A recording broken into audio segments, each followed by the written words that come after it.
food, the nutrition is so poor. Really, they're really not getting the right level of food and nutrition. The food, a school feeding program, and we've already started. You must have seen me campaigning at Mathare Primary School, and we need private sector support around the school feeding program. In addition to the school feeding program, which we are calling the Linda Jamii package, we are saying we want parents in the informal settlement and low-income areas, take your kid to school. We are incentivizing you to take your kids to school because number one, there is food. But that kid at the end of 5-day week will also bring home a food package for the family, right? Once you have signed the diary and you check. So we achieve two things. Going to school, an incentive for going to school, an incentive for the parent to participate in the education, but at the same time, food security for the 50,000 households that don't have food. People love taking food to every other province of this country. Nairobi is hungry, and Nairobi is angry. And I'm running for governor to really work on those three things with depth. But the last one in fixing societies, Nairobi is a massive need for philanthropic cause. We need soup kitchens in Nairobi. We have a lot of people with disabilities who need help in Nairobi. We need oh, I was wondering whether opposition has come. Okay, we need charity in Nairobi. People with disability, drug addicts. If you go to a place like Dagoretti South, you cannot believe the prevalence of cocaine and heroin in Dagoretti. You look at the kids there, they've really become battered. And it's because of their proximity to Karen, I dare say. There's a huge drug issue in Langata and on the Eastland side. We have an issue with street families. We need to feed these street families. What am I pronouncing myself on? As governor, I'm making a pledge to create a fundamental framework and model for philanthropy in the city, not just the mayor Christmas tree that comes on the day of Christmas. And therefore launching the Nairobi Foundation, which then invites you as EBC. The Nairobi Foundation will be managed by you. You will be the directors as European Business Council, as Private Sector Alliance, as Osho Foundation, as all these people, as lions. Come, put your dollars and your shillings and manage the foundation.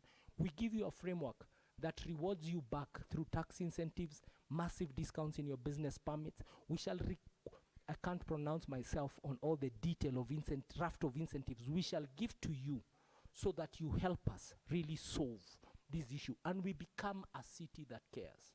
This city is what Charles Dickens calls a tale of, it was a tale of two cities, but this is a city of two tales.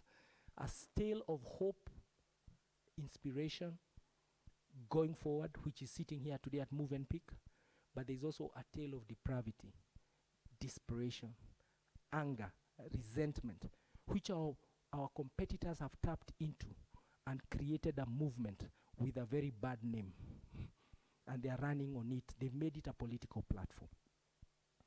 The election on 9th of August is a census between whether you believe resentment is a fruit or whether you believe restitution, recovery, hope, working together is the fruit. That's really the contest. So that I stick to my agenda. Agenda number 1 of Polycarp Igathe Kamau and Professor Philip Kaloki in the gubernatorial seat of Nairobi is to really transform society. In Swahili, stawisha jamii. And society, at the heart of it, is the household. Let me close that issue of society because some of you also, I think you represent financial industry where I come from, is also to give access to credit, affordable credit to the household. Consumer credit, we must go. All cities in the world, all countries in the world are transformed by consumer credit. America and Europe, you use the credit card. Other countries use other forms of credit, especially for young people and women. So if you have a salary of 1,000 shillings, you're capable of spending up to 10,000 shillings and every month paying 10% of it. In this country, and I stand accused also because I came from the banking industry, I was shocked. all the deposits in the banking system, commercial banking system in this country, deposits come from micro, small, medium enterprises and households. 90%, 9 out of 10 of the billions of trillions, or of the trillions sitting in the commercial banking system, come from households, small people, the watchman, the soldier, the teacher, the nurse. But where do the deposits? Banks are transmission mechanism. They take to those who have surplus of cash, they give to those who have deficit of cash. But the Kenyan banking system only lends to two people: the government of Kenya through bonds and bills, and big corporations who don't pay back, right? When you lend the household lends. And that has created a massive demand quagmire in the economy. You guys are business people. Business people, the first thing you should think about is your top line. But if you notice, many business people in Kenya, including myself when I was in business, I kept on laughing. We focus too much on what government is doing more than what our customers are doing. If your customer loves you, no one will harm you, just like in politics. If your voter loves you, no one will harm you. Now we must bring some thinking to make sure consumer credit is accessible to the household, and especially the poor, affordable consumer credit. And I think it's incentives that needs to be created, economic and political incentives, to make sure lending goes back to who creates the deposit, that lending does not go back, so that those people can be able to afford. And the rest of us, that's how we'll trigger jobs. We have had enough of grandiose infrastructural development. We've done it. Congratulations. We've built more roads than we have ever built. We've built more bridges than we have ever built. We've built more housing. Guys, who's going to use this infrastructure? We've dug more geothermal wells than we'll ever build, than we ever needed. I've never seen a country where we have, I think now, close to 5,000 megawatts of power or something like that. Oh no, we haven't hit 4,000 yet. I think we are 3,000. But we are consuming 1,500 megawatts of power in a city that is dark, that doesn't have street lights. That's wastage, and it's take or pay. You've got to rebalance. Why build a house with 50 bedrooms and you only use 2? Now, there's nothing more expensive, especially for an economist like me, than something we call excess capacity. It's expensive. It's unhealthy to have excess capacity. So consumer credit is also a really important thing for society. The second agenda that we have for the city of Nairobi is really a vibrant, thriving economy. And we are focusing on 3 goals, or 5 goals around the economy. The first one is clearly ease of doing business. A single business permit being a single business permit, there is no news there. We call it a universal single business permit, which will be segmented by different industries, bars and restaurants, schools. You know, there's no more segmentation we do, economic nomenclature and different segmentation. So you come to us for one single permit that is delivered to you electronically. Digitalized single business permit. There's no debate about it. And we also discount it for you so that we push you to pay minimum wage. I really would like, I will use the single business permit to link to minimum wage. We can't have a watchman who works 12 hours and there's a minimum wage law and they only earn 6,000. I'm also going to incentivize the household to say, if you are paying land rates, I'll better give you a discount on your land rates if you prove to me you're paying minimum wage. Ladies and gentlemen, join us in our political movement to say, let's build demand in the economy. That is how you trigger consumption. That's how you trigger investment. That is how you trigger exports, or that's how you trigger growth. Productivity is born of demand. I've been a demand-side economist. I'm a sales and marketing guy. I'm afraid of accountants. They believe in cutting costs. You know, what you count as profit at the end of the day is a child, a baby of the top line. The top line is a child of the traffic and how well you take care of your customers, just like politics. And if today you're running your business always looking at your bottom line, you're lost. Look at your top line. Pay more attention there and how it's generated and how it moves.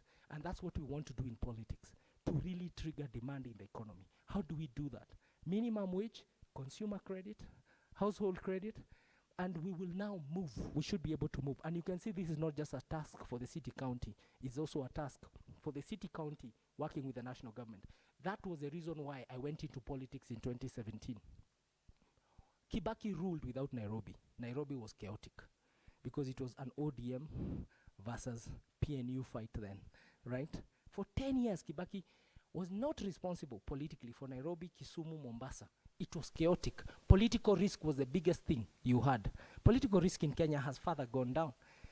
Uhuru came, 5 years, Machozi Tuesday, every day. You know, when him and Raila were in contest, all Raila needed to do was 1,000 kids who come into CBD, and CNN picks it, Bloomberg picks it, and Kenya is chaotic. And then all of you are sending cables back home. No, I'm safe. What am I doing? Nairobi's on fire. You know, because there's no political congruence between the city and the national government.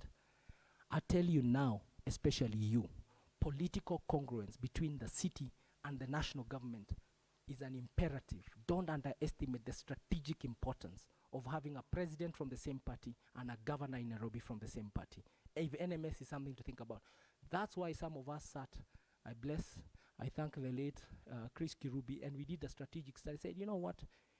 Yes, it's not about what needs to happen in Nairobi. It's about the politics of Nairobi. Can we get Nairobi aligned to the national government? And at that point in time, the tactic we used was to then say, we must find somebody who can win the seat resoundingly. And we did. And I became deputy governor, but that tactic undermined the strategy, because the strategy wasn't just to win for winning's sake. It was to win and get something done, right? That couldn't work. We said, in 5 years, we can form NMS. In 2 years, NMS was formed, and here I am again to actually continue. We are Azimio la Umoja. When you speak to people, because you're great influencers, please communicate. If we get the wrong person and we get incongruence between the city and the national government, there'll be a problem. Because Nairobi, I was talking about the economy, but I thought it's also important to keep on throwing in some political strategy into it. So society and the economy. So I've spoken to ease of doing business in all its ways.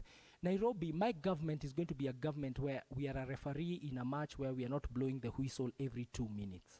The whistle, you know, the game is not being played. Leave business people to get on with it, and then they pay the rates. The second thing is mobility and transport. Really paying attention to who matters. For far too long, motorists in Nairobi have gotten, and engineers, I think they were trained to think transport is about cars. Inside the car is a human being. The most important human being in Nairobi is a pedestrian. Pedestrianizing Nairobi. We will create a pavement revolution. I can give you leakage now. Go start a cement factory, because we don't have enough cement factories for what Nairobi requires. Covering storm drains, pavements. My dream and my vision is that within 5 years, by the time I'm leaving, you'll be walking from Donholm in Eastlands or Umoja to CBD. It's not far. You'll be walking from Westlands to CBD. You'll be walking from Runda to CBD. You'll come from and then go back home. And on the way, you'll find beautiful, well-designed kiosks that are in certain designated places with public toilets that you're able to walk with. The pedestrian, we have a very undemocratic mobility and transport system and framework in Nairobi. The only guy we care about is private cars. So we are ridiculous. We are 6 million of us living in the city. Each one of us drives in a single car. If you look at very many other cities in the world, they actually encourage you to share your cars. So we will also put in a mass rapid transport system, buses and trains. But what I'm excited more about is the train system. It's already working. On the Eastlands line, between CBD and the Eastlands, what we call Embakasis, south, east, west, central, there is a train that brings 12,000 people from the northern suburbs of Nairobi and the east suburb of Nairobi. I know many of you don't know that. If you go to Kahawa West and you go to the platform, you could be Newcastle, taking the train into London. It's that comfortable, clean. You end up in CBD, and a lot of people are doing it. The other day, as we were campaigning on Pipeline, I went to look at matatus. I was just jumping into matatus to see. The matatus are empty because the citizen has realized comfort, decency is the train system. Now, what do we want to do with the train system? And that's why you must vote for us. And that's why the metropolitan area is critical. That's why it not only does Nairobi require an Azimio la Umoja governor, Murang'a requires an Azimio la Umoja governor, Machakos, Kajiado, Kiambu. Those are the metropolitan counties. We must connect Githurai through Kiambu via Tatu City into a place you call Limuru. Then connect a line from, you reroute a satellite to Rongai, and then pull a line from Syokimau down to Ruai, which is on the Kangundo Road side.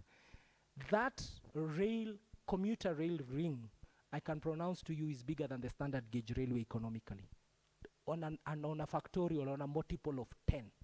10 million of us live around that. That's the dream of Azimio. It will be the biggest thing, because around those towns, Kikuyu, Ndenderu, Thika, Ruiru, Machakos, Mulolongo, Athi River, Ngong, Kiserian, as I speak around those towns, we will create massive park and ride stations. You cannot have country buses bringing people and decanting them on Tomboya Street and River Road as we do today. And hawkers, as usual, which are fantastic people, they follow the traffic. So with park and ride stations there and big fruit, veg markets across there, we create jobs. Then we start regenerating CBD to become an arts, culture, conferencing, events, regenerating CBD, which is the biggest piece of real estate that we want to do. First floor, second floor, remarking CBD. So we will remark CBD and make sure that the whole of Westlands area coming down, the CBD will constitute of the Westlands constituency, a bit of Mathare constituency, a bit of Makadara constituency, and a bit of Starehe constituency. That will constitute CBD. And it will be a pick and drop zone. If your car has no designated parking, our dream is that you don't bring your personal car, you walk, you cycle, and then we gentrify the city.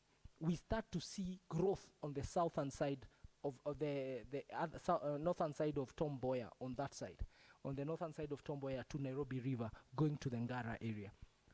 The railway city, what I'm talking about is not a dream. The railway city has been mooted. It will be at the center of this design. The railway city has big bus stops for all the 8 transport corridors of the city. So mobility and transport, we have figured it out. I could spend the whole morning describing it to you, but vote for us, because we'll bring it to a reality. We're the ones who are going to close the mobility and transport piece. Pedestrianization, the railway, bus transportation, and pick and drop zones. Then there's an issue which is very important, which is public service delivery and e-government. That's the crux of the matter, and that has been captured by cartels. Nairobi collects over 200 million shillings a day. Only 30 to 40 million shillings gets into its coffers. Please don't take my word for it. Don't say I'm alarmist. Read the report of Auditor General Gathungu on Nairobi City County Executive. It's a public document. Just Google it, download it, and read it. And also read the Auditor General report. I think the latest one is 2020, if I'm not wrong. If not, they've not done the 2021. If you read that document, you know what it says? Number one, Nairobi is not a going concern. Nairobi has had an adverse audit opinion for as long as it has existed. Nairobi has a debt of 85 billion shillings and a huge pending bills, apparently for people who have collected garbage, and we are stuck in the shortage of water and a stink of sewer and the garbage as we see it. Nairobi has no fixed asset register. Nairobi has bank accounts you can't tell. I think it has 45 bank accounts. All of them are, I don't know in which banks. Nobody knows what bank accounts. I'm walking into trouble if you're fearful. And the staff get their salaries 2 months later.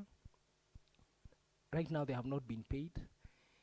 And when they get their salaries, the deduction, statutory deduction, taxes and everything else, they get deducted, but those taxes are never remitted to the KRA.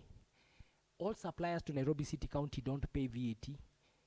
They are not taxable. Nairobi is a mess. It is a 40-year-old mess. I'm 49. I was 9 years old when the mess started. This is a 40-year problem.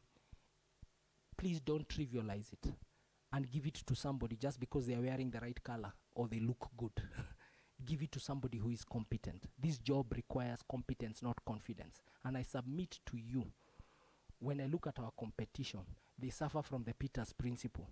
They have risen to their level of incompetence. Don't trust them with this city. You give it to them because you're the guys with the power.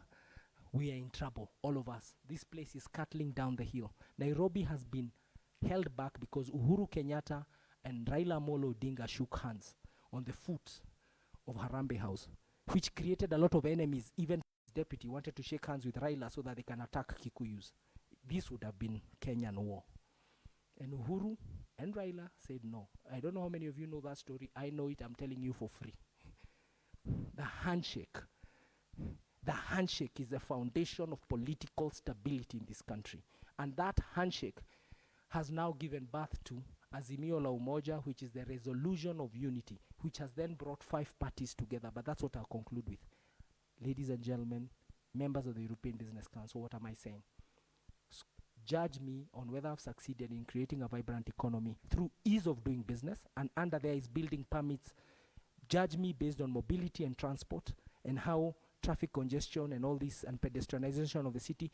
Judge me based on decent jobs created in Nairobi, and that's what we've promised. And judge me on whether I am running an effective, efficient public service with decentralized services down to the ward level, with customer service, e-government, digitalized customer service center.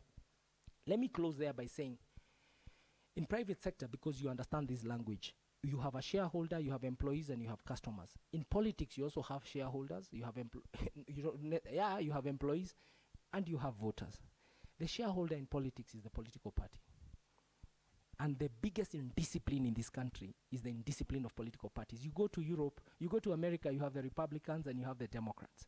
You go to the UK, I think you've got Labour and Conservatives. Over here, the most disciplined party leader, the most disciplined leader of the shareholding enterprise in politics is Raila Amolo Odinga. He says left, it's left. He says right, is right. He's the most disciplined. His competitor in this election is a transactional politician. He pays money through, let me not mention the institution. He just pays you because he understands one thing. True, politics in Kenya is about what have you done for me lately. The job in Nairobi is not about what you have done for me lately. The job in Nairobi is about an executive with political and commercial acumen who understands and can the patterns, the alphabet, and the orchestration of performance. That's the person we actually require in the city county of Nairobi. So that's really what we want. That's the agenda around the economy, a vibrant economy. The last thing is environment. The last thing is environment. I talked about C, society, environment, economy, and environment. We really want a proper environment. And the environment is water. We are consuming 1 million liters. We only produce 500,000 cubes. So rationing continues. There's a wayleave problem between Ruiru Dam and Nairobi. If that is solved before December, the French government has put in a lot of dollars around the water and the sanitation issue. Just fixing that brings another 100,000 cubes, and that solves a lot of the problem in lower Nairobi, upper Langata side. We can be able to give water. There's a lot of non-revenue water, leakage of water. So not only are we short of water ab initio, there's also shortage of water because we are losing water through very different means. And what we want is clean water. But at the same time, let's harvest. Let's create incentives to harvest water from all these rooftops that we have, because it's not as if we are short of rainfall. The storm drains, you see, when it rains a little bit in Nairobi, so clean water and sanitation is a goal I commit to under the theme of environment. Solid waste management is a theme I commit to under the theme of environment. A resilient, disaster-ready, disaster-prepared city, fire engines, proper storm drains is a thing I commit to. If you go to the Eastlands of Nairobi, every storm drain is actually a flowing raw sewer full of plastic bottles. And they are open. I've never seen a place where you build roads and you dig a hole this way and a hole this way. The number of legs broken in Eastlands as people walk or run and fall into this, and kids, is unbelievable. And those cases are available everywhere. We've got to cover the storm drains. Just really do basic cover of storm drains, and also incentivize neighborhoods that we can for people to do in situ, where is as is sanitation cleaning. You know, like they do in other cities. If you go to Tokyo, you're required to clean your own, but that is more sophisticated stuff. Let's start with the basics. Let's just cover. And let's connect the sewer system in Nairobi. 5 out of 10 Nairobians have a flushing toilet. The rest of us are on long drops. Yeah, that's the city we are in. That's why Nairobi River, it's the only city where you build buildings facing outside the river, not facing the river. Is Nairobi. And we are the only place where in the world, in a city, we talk about riparian areas. You know, there are very many cities with rivers running through them. Now in Nairobi, here is talking there's a riparian. We have upcountry thinking in the urban area. You know, this is an urban zone. The other thing is, under environment, that perhaps is worthwhile is climate change. Nairobi has a massive asset in the national park. We've got Aberdare rainforest, because that's what Sigiroi or the Sigiroi forest and Karura is, and Ngong forest. These are the lungs of Nairobi. Protect them, promote them. The Arboretum, you know, we are doing works with the national park. We need to build parks and green spaces for people as we, and also proper land use and urban planning and zoning. That's the last one. That's another goal under the environment.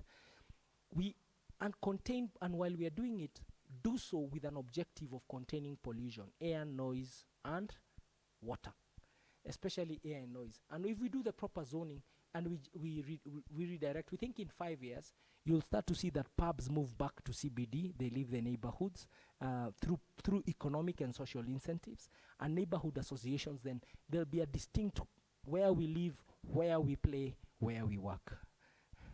That distinction will start to come through, because there's a whole mix-up around where we live, where we work, and where we play, because of proper lack of land use.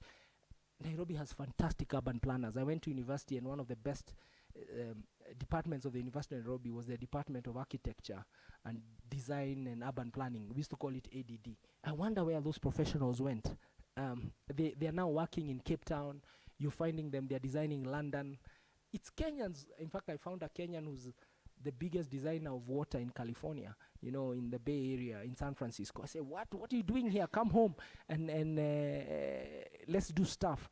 So why are we looking for that job? I think I spend a lot of time explaining our plans. Our plans is to make you see. And Tuesday, 10th of August, is Epiphany Tuesday for the Republic of Kenya. For those of you who don't understand local politics, let me talk raw local politics. Politics in Kenya is done with mother tongue, all right? But like everywhere else in the world, it's about what have you done for me lately. No issue with that.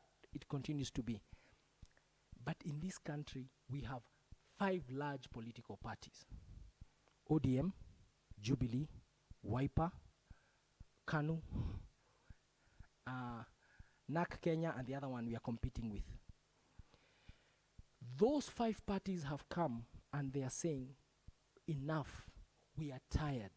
We have suffered enough fools and foolishness.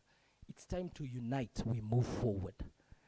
And that is why it's Azimio la Umoja. By the way, the word Azimio la Umoja was first used in 1962. It was mooted by the great Tom Mboya, the great Jomo Kenyatta, the great Jaramogi Oginga Odinga, our founding fathers. It is the language that took us to Lancaster House Conference. Arap Moi was on the other side with Kadu and Ronald Ngala. We were divided by tribes, by the colonial government now. We are coming back and saying, by the way, why don't we borrow the same inspiration and come together as people? But there's one community of Kenyans in Mount Kenya who are going to be the swing vote on 12th of August. I come from that community. This election is a census on whether that community truly believes in a non-corrupt Kenya or a corrupt Kenya. Actually, it's a census between corrupt Kikuyus and non-corrupt Kikuyus. This is what this election is. Because that's where the swing vote sits. Let's stop wasting time. Every single corrupt charlatan, shortcutter, breaker of the law, tax evader is on the yellow side if they come from the mountain. That's what they believe in. Their philosophy is pot belly stomach.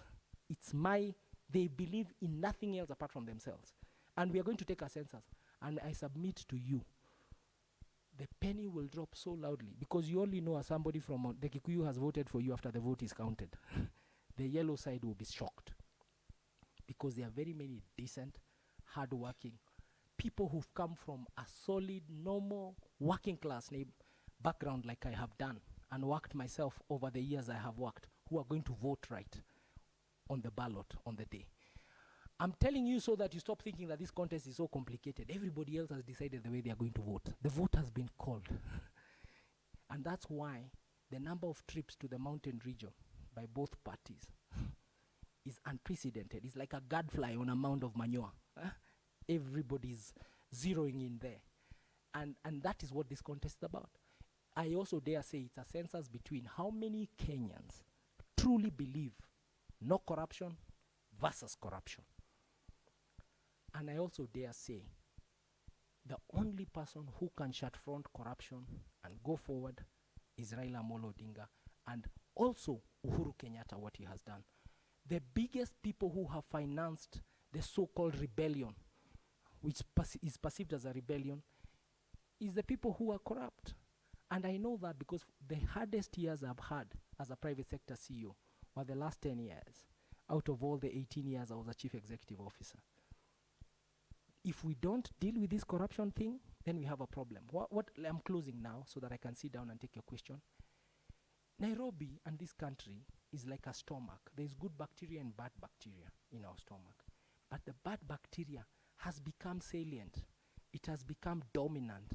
It's the one that is loading over our stomach and our pot belly as a country. So we are on permanent diarrhea. We've got to change that. And that is what this election is not about. Azimio and our competitors. This election is about corruption versus, it's a curse. Those people who will vote there, and the corrupt people are injecting resentment into the population. They are telling them, look at those guys, they sit in Move and Pick, they are the rich ones. We are bringing them down, so we take you up. They are rich, you are poor because they are rich. And we are saying, wait a minute, we are an ecosystem. We are an ecosystem. There will always be employers and employees. I've been an employee all my life. I have never seen my employer as my enemy. Today I'm standing here asking to be your employee in the Nairobi City County. You're not my enemy, you're my partner. And I'm saying this is how qualified I am. And I close by saying it's perhaps the most peaceful, most issue-based canvassed election since independence. So it's also a good thing. We have all become really mature. If you look at the noise, if you look at your order books, I've never seen a more sort of what you call relatively stable, peaceful election season. But perhaps it's because there's no Kikuyu running for president. But it is the most important election of our time. You will either, for those of you who have a vote, be on the ballot, you'll be casting a curse or casting a blessing. And that's how we are telling the people. Go and cast a blessing. Vote for unity. Vote for competence. Vote for hope. Vote for inspiration. Vote for people who will deliver essential services. But because I'm talking about the Nairobi city, if you forget everything I've said, just know me as a governor who's coming back to deliver basics, essential services to you. And your benefit will be, if you're an investor, your property will rise in value. If you're somebody who lives here, you'll have a wonderful lifestyle and you'll enjoy your time in Nairobi. My promise to you is in 5 years, Nairobi will truly be a global hub in Africa for technology, for investment, for financial services, for arts, for culture, for business. This is going to be a global hub of the fruits of commerce and industry. That's what we want to convert it to be, because that's the Nairobi I've lived, that's the Nairobi I believe in, and that is my home.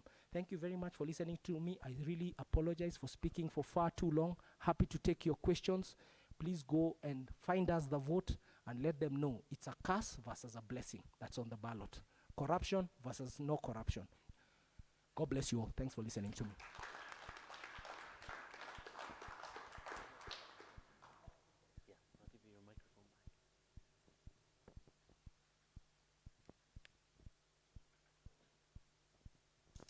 Thank you, Polycarp. That was very interesting to listen to some of your really good points, and I like the social aspect to quite a lot of them. You know, about